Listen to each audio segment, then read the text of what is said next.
সদ্য স্বাধীনতা প্রাপ্ত দেশে দেখা দেয় অরাজকতা, দুর্নীতি, হত্যা, সংঘর্ষ, সন্ত্রাস। দেখা দেয় করুণ দুর্ভিক্ষ। স্বাধীন জাতি হিসেবে অতৃপ্ত বাংলাদেশে ৭৫ সালের ১৫ই অগস্ট তদানীন্তন রাষ্ট্রপতি শেখ মুজিবুর রহমান সপরিবারে নিহত হন। খন্দকার মোস্তাককে দেখা যায় রাষ্ট্রপতি পদে।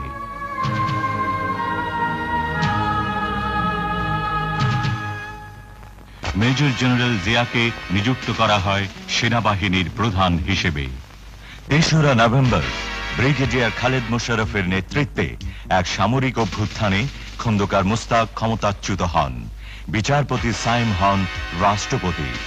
জেনারেল জিয়াকে করা হয় গৃহবন্দী। এক চরম অরাজকতার সৃষ্টি হয়। জেগে ওঠে সিপাহী জনতা।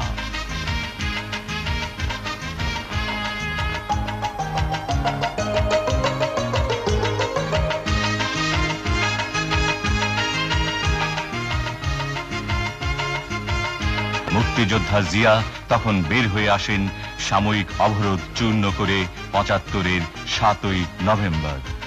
সিপাহী জনতার ডাকে ও সারা দেশের আহ্বানে আবারও উচ্চারিত হল ৭১-এর সেই অকুতভয় অনলবর্ষী কণ্ঠ, আমি জিয়া বলছি।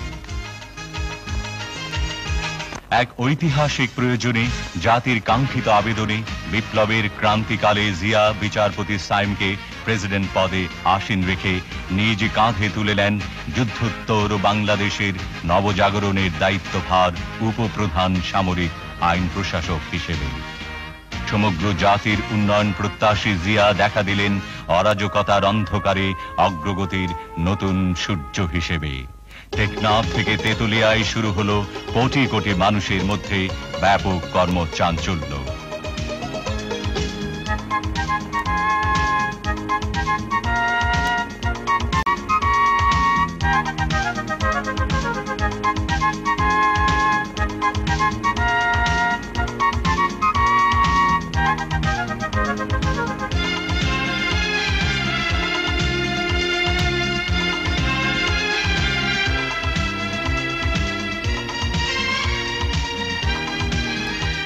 দেশের আর্থ সামাজিক কাঠামোকে ধ্বংসের হাত থেকে রক্ষার জন্য জিয়া কঠোর প্রশাসক হিসেবে আদেশ দিলেন, চোরাচালানের সর্বোচ্চ শাস্তি মৃত্যু, শিশু অপহরণের শাস্তি প্রাণদণ্ড, পাটে আগুন দিলে মৃত্যুদণ্ড, সর্বনাশা যৌতুক নেওয়া চলবে না, প্রশ্নপত্র ফাঁস করলে ৪ বছরের জেল।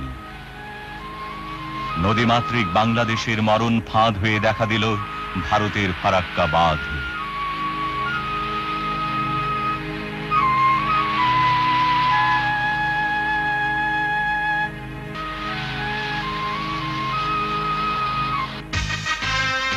মাওলানা ভাসানী বিক্ষুব্ধ জনতার পক্ষে প্রতিবাদে হন সোচ্চার।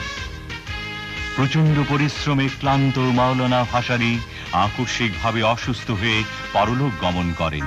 জিয়াকে লক্ষ্য করে একবার তিনি বলেছিলেন, দুর্নীতি ও স্বজন প্রীতিমুক্ত এত কঠোর রাষ্ট্রনায়ক তিনি আর দেখেননি।